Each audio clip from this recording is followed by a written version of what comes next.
guys, it is not yet confirmed, but it looks as though Roy Hodgson is set to become the new manager of Watford Football Club. And basically, he's being given the task of keeping them up before he eventually gets relegated in a few months' time. Because Watford, it isn't an attractive job, not because of anything to do with the fans or the team or anything like that. It is purely because of the owners in charge of Watford. Because you know that as soon as you go on a bad run of form, you're losing your job. You don't get a chance to get through the bad run of form and turn it around. And with Roy Hodgson, well, if we look at his history, he's been England managers for a few years over the past decade. And he did an all right job. He always qualified for all three tournaments that he managed at. And I think in Euro 2016 he got 30 points out of 30. However, at the actual tournaments, not very good. Euro 2012, I don't think he did that bad at, because in the groups, drew to France, beat Sweden and Ukraine. Can't really do much more than that. France are a team at least on the level of England. And in the quarterfinals, they lost on penalties to Italy, and Italy went on all the way to the final. So that's not a bad tournament for me. The World Cup 2014, horrendous. 2 losses against Italy and Uruguay, which, I mean, they're both good teams. And also drawing against Costa Rica. You couldn't even beat Costa Rica. And, like, how many players from Costa Rica can the average person name? I reckon possibly 3. And that's being generous. I think Keylor Navas, Brian Ruiz, who used to play for Fulham, and I've got a feeling Arsenal used to have a player who played for them called Joel Campbell. I think he was Costa Rican. Anyway, back to the topic. And in Euro 2016, we all know what happened with the loss to Iceland. So England wasn't great. Liverpool, he came in at the wrong time. Liverpool were just going downhill as a club in 2010 under the ownership of Tom Hicks and George Gillette. So he came in at the wrong time. Like, too many big name players were leaving. Xabi Alonso had left. Sami Hyypiä had left the previous season.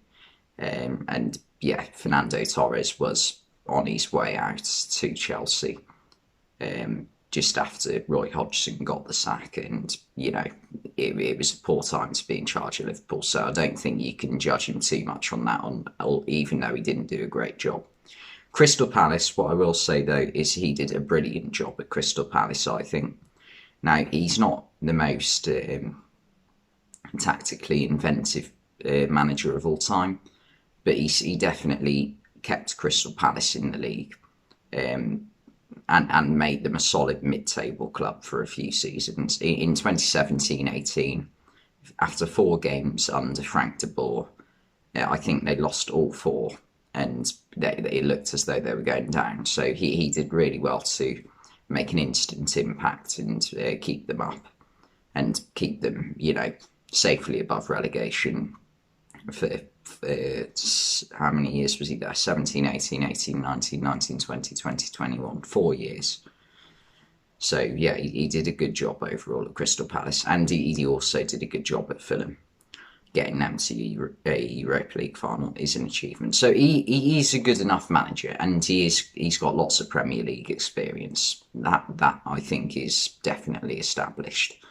And will he keep Watford up though? Because I think Watford have got some quality players. They've got Emmanuel Dennis, who is being really good this season. He's obviously missing the next game for a red card. They've got Josh King, a Premier League proven striker who's done well at Bournemouth, and he's done quite well this season at Watford.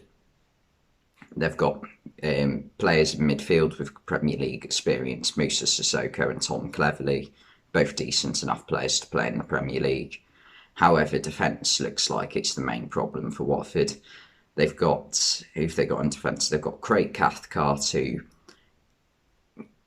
he's Championship / Premier League level. He's sort of like, yeah, he's at the level of Watford, but they need someone better if they are going to stay up. And they've brought in a few players. They've brought in Samir as centre back, and a few others I've forgotten the name of, I'm afraid. But they've. The point is they should be able to, if they can fix the defence, they should be able to get enough goals to stay up. I forgot to mention João Pedro and Ismail Assar as well when he comes back. So they've definitely got a good enough team. But the question for me is, will he keep them up? I think right now, with how poor the bottom 4 teams have been this season, like the points total at this stage of the season for all 4 of them, compared to other seasons with the relegation teams, it's like quite bad this year. They're all on about 10 to 15 points. So yeah, Burnley, I think Burnley, this will be their year going down. I can't really see how they're going to stay up. And if they do this year, there's no way they're staying up next year, because they are losing quite a few players on free contracts, I think, on free transfers due to no contracts. But yeah, I think Roy Hodgson might just be able to do it, but he will have to make a big impact like he did at Crystal Palace. So yeah, my prediction would be, until Friday when Norwich beat Watford 3-0, my prediction was Watford were going to be the ones that stayed up. But now with Newcastle, with their transfers and their win at Leeds the other day, that's sort of like swayed my thinking a little bit. Norwich as well are on a 2-game winning run, which, I mean, a 2-game run for wins doesn't sound like much, but it is a lot for Norwich. So they're currently out of the relegation zone. So I think he'll definitely stop Watford from finishing the bottom finishing in the bottom 2. My prediction would be that it depends on how well Newcastle's incoming players do. So I basically think Norwich and Burnley are the 2 that are definitely going to go down this season for me. And it really depends on how Newcastle transfers do and how much of an impact Roy Hodgson can make. I think he's good enough to be managing a Premier League team in the lower half of the table easily.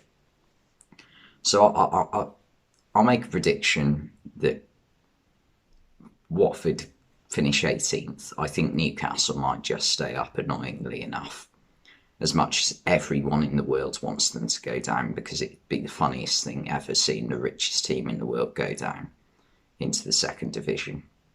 Nothing against Newcastle.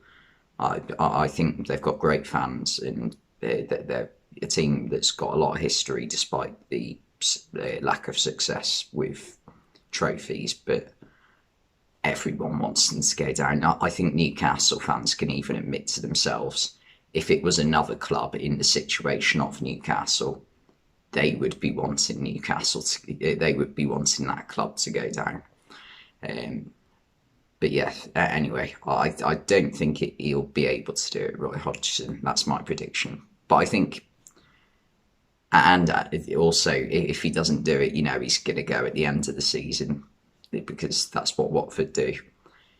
And yeah, anyway, I am wearing a Christmas jumper, I'll address that.